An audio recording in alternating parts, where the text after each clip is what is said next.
tausayi mai raba kullum da da mahaifi.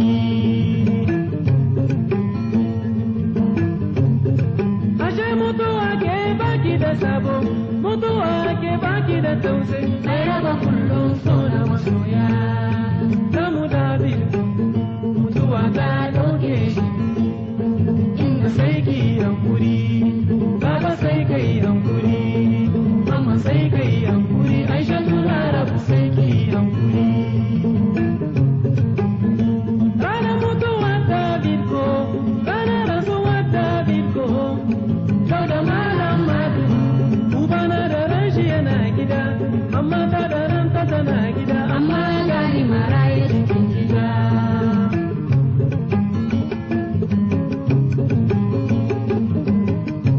Ranar mutuwa ta bitko, ranar rasuwa ta bitko, yau da malam madu, ubana da ran shi yana gida, amma ta da ran ta tana gida, amma gani maraye cikin gida. Bayan rasuwa ta bitko, bayan rasuwa ta bitko, mutanen da sun samu tare, ya sun ganin sai su yi ta hawaye. Mutuwa ke baki da sabo, wallahi mu mun so kira gashi. Mutuwa ke baki da tausayi, wallahi mu mun so kira gashi.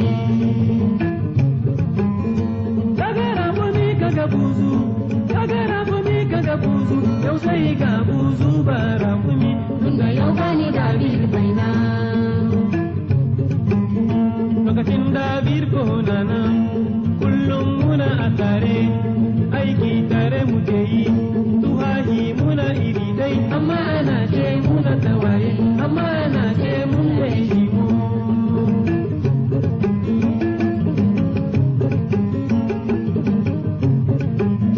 David ko bai makaliyi, David ko bai zagin ka, in ma kai mashi laifi, David ko sai dai yayi murmushi, in ma kai mashi laifi, David ko sai dai yayi